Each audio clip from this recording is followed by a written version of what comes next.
Let's learn pelvic tilts now. As simple as it might seem or as dumb as it might feel when you do it, it's really, really important to know the difference between pelvic position, low back position, and neck position, and how it all plays into everything. So even if you have a neck issue or a shoulder issue or a knee issue, it's good to know what is my pelvis doing, because if all we think about is posture and I'm slumped and sit up straight, a lot of people sit up straight just by arching their pelvis forward and they don't actually get the benefit of learning their mid-back and their neck positioning. So we're going to go through anterior tilts, we're going to go through lateral tilts in supine, in hands and knees, quadruped, and in seated positioning, so you can see the relationship between it all, and then we'll finish by learning posterior and anterior tilts and lateral tilts in standing. So let's lay on our back. If you're curious of each position, just go to the timestamps in the description. Let's lift that shirt up so you can see a little bit of it. Find your ASIS, the front of your pelvis, that's the bony part of your pelvis. You're going to think about, we're going to do an anterior tilt, think about bringing that closer to your feet. Or if you think about scraping that tailbone up closer to my head. Posterior tilt, exact opposite.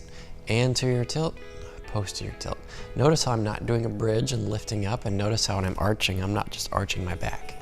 We're learning the difference between pelvic positioning, back positioning, and hip movement. So again, this is just arching my back. This is just lifting my hips up. Those are not dissociating your pelvis. This is an anterior tilt where I actually move my tailbone closer to my head. This is a posterior tilt where I begin to draw my tailbone closer to my feet. Now we got lateral tilts. As it sounds, we're going to think about bringing this part of my pelvis closer to my ear. Now back down to my foot. Ear, foot, ear, foot. And on the opposite side, it's going the opposite. So as this one comes up, this one goes down. So we're using this lateral movement side to side. So it's a really good way for people to learn what their pelvis is. It's also a natural pain relieving mechanism where you get very nice controlled movement out of your pelvis. Now we came up to seated position. Now we're going to learn how that seated pelvic tilts play into middle back posture and neck posture, and to actually know what neutral is, because like I said, a lot of times when people sit up straight, they just arch their back and they don't actually learn how to use their middle back. So again, hands go on your pelvis again, fingers on front, thumbs on back, and you can feel that posterior tilt. Notice how my back isn't moving. I'm not moving with it. It's just my pelvis moving back and forth. So we got an anterior tilt where I roll forward and a posterior tilt while I tuck under. And again, I'm not slouching. I'm keeping everything nice and upright, and I'm learning how do I go anterior and posterior with control. This is what we call dissociation. And then the second one is this is very hard. You see how my knees and feet are moving.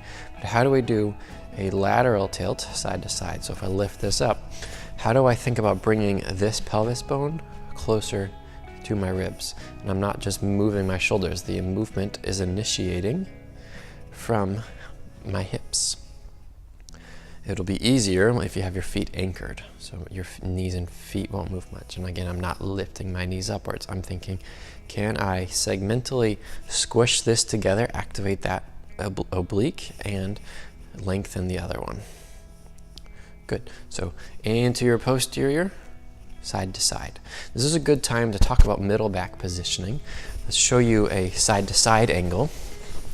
So as I start to sit up tall, this is bad posture in terms of getting into good posture poorly, where you're just beginning to arch that back. If you're in a slumped position and you just sit up tall, I want you to think, can we find neutral? So too far forward, too far under, neutral, and then can I keep this braced and then begin to sit up tall?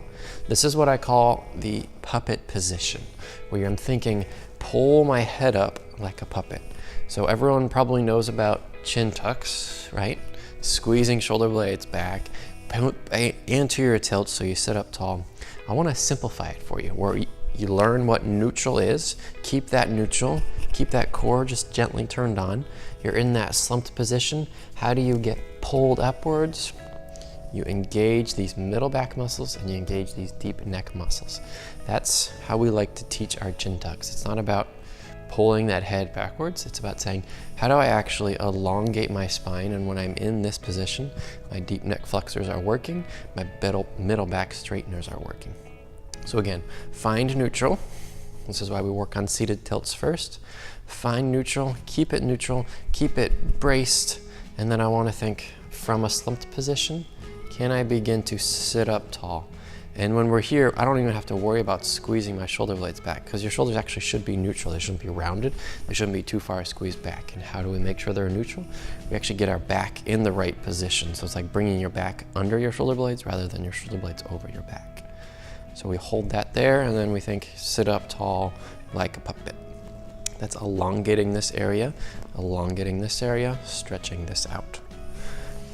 The last one is quadruped, hands and knees.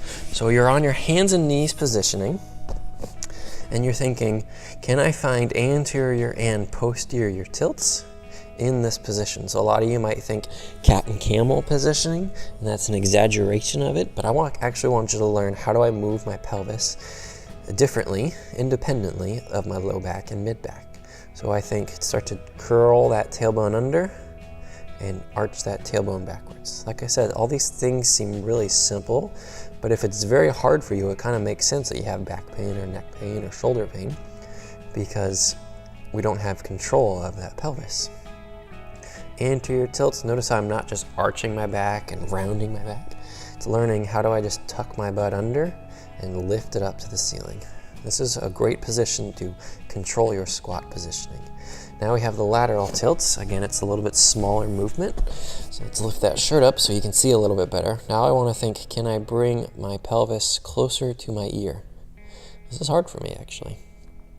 What a lot of you might do is wiggle that butt back and forth. That's not dissociating. We want to think, keep the hips nice and stable and bring that pelvis closer to my ear.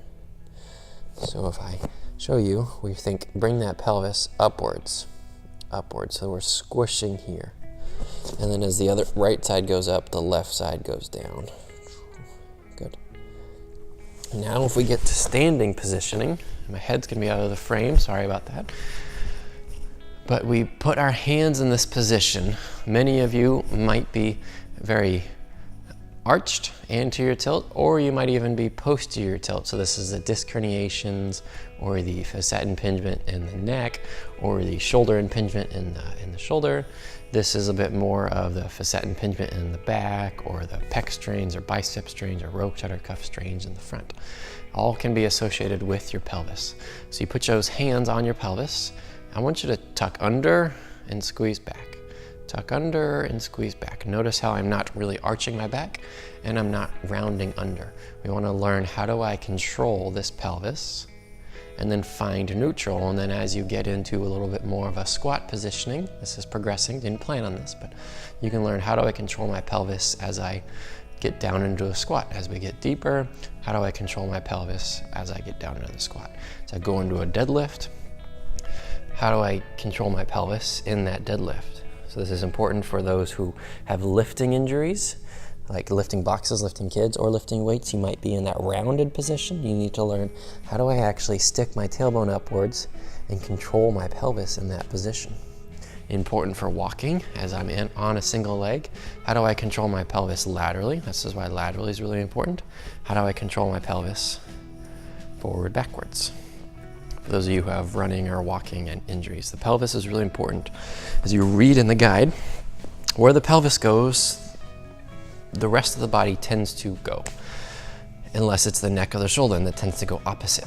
Or unless it's the knee, it tends to go opposite. So here is where the pelvis directs going to go.